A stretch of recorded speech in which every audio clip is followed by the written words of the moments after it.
Terima kasih pemirsa, Anda masih menyaksikan Buletin iNews Siang. Setelah KPAI serta Menteri Perempuan dan Perlindungan Anak angkat bicara terkait promosi ataupun iklan yang dikeluarkan wedding organizer Aisa Wedding, kini Polda Metro Jaya memeriksa sejumlah saksi. Advokat dan penggiat Sahabat Milenial Indonesia atau Samindo, Disna Riantina, penuhi panggilan pemeriksaan oleh Subdit Cyberdet, maksud kami di Treskrim Sus Polda Metro Jaya.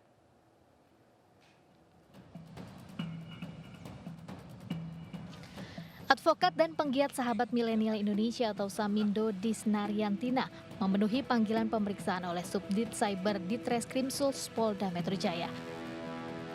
Ia diperiksa sebagai saksi dalam kasus jasa penyelenggara pernikahan Aisyah Weddings yang mempromosikan pernikahan anak.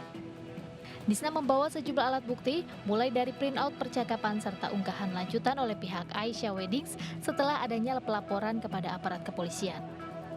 Sejumlah saksi yang melihat secara langsung proses promosi pernikahan anak yang dilakukan oleh WO Aisyah Weddings juga disertakan. Unsur dalam tindak pidana itu kalau menurut kami terpenuhi. Karena apa? Karena adanya niat pelaku untuk membuat itu. Terkait ini pengalihan isu, misalkan pengalihan isu disebutkan bahwa ini bukan WO murni gitu, tapi ada unsur-unsur delik yang lain. Nah itu yang kemudian kami buktikan lebih jauh gitu. Penyelenggara jasa pernikahan Aisyah Weddings dilaporkan ke Polda Metro Jaya oleh Sahabat Milenial Indonesia Samindo lantaran mempromosikan pernikahan anak. Dalam laporan tersebut, Aisyah Weddings juga telah melanggar Undang-Undang ITE, Perlindungan Anak, dan Undang-Undang tentang Perkawinan. Sebelumnya KPAI serta Menteri Perempuan dan Perlindungan Anak turut angkat bicara terkait promosi ataupun iklan yang dikeluarkan wedding organizer Aisyah Wedding yang menimbulkan keresahan masyarakat, yaitu promosi penawaran jasa nikah siri, poligami, dan juga pernikahan usia dini atau anak-anak. Hingga kini polisi masih terus mengusut laporan warga terhadap wedding organizer Aisyah Wedding yang dianggap meresahkan masyarakat. Dari Jakarta, Tim Liputan iNews melaporkan. Kita ke informasi lain pemirsa. Budidaya telur burung puyuh juga ternyata bisa menjadi peluang usaha di tengah pandemi. Wanita asal Pekon Walur, pesisir barat Lampung ini mampu menghasilkan 25 juta rupiah setiap bulannya dari hasil ternak burung puyuh.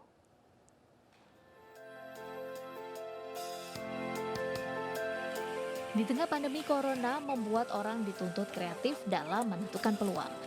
Wanita asal Pekon Walur, pesisir barat Lampung ini misalnya, ia memulai usaha sebagai pemasok telur puyuh sejak Februari 2020 lalu dan kini Nur Hayati mampu menghasilkan Rp840.000 per hari dari 2.400 ekor burung puyuh. Sehingga dalam satu bulannya Nur Hayati mampu meraup omset mencapai Rp25 juta. Bisnis ternak burung puyuh sangatlah menjanjikan. Pasalnya pada usia mencapai 45 hari, burung puyuh sudah mampu bertelur dengan tingkat produksi telur sebanyak 1 butir per hari. Biaya perawatan burung puyuh pun sangatlah ringan. Satu ekor puyuh dalam masa produksi telur hanya membutuhkan pakan sekitar 20 hingga 25 gram per harinya. Kandang burung puyuh bisa disusun bertingkat sehingga bisa dibudidayakan di lahan yang sempit atau di pekarangan rumah. Namun suhu dalam kandang harus terjaga dengan baik. Jika suhu tidak teratur, kinerja burung puyuh untuk menghasilkan telur pun akan terhambat.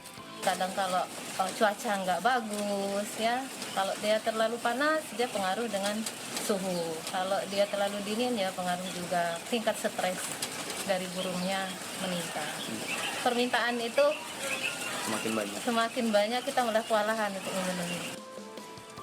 Ya, prospek bisnis puyuh sangat menjanjikan karena belum diisi oleh korporasi. Selain itu, biaya produksi puyuh jauh lebih ekonomis dibandingkan dengan biaya produksi ternak daging atau telur ayam.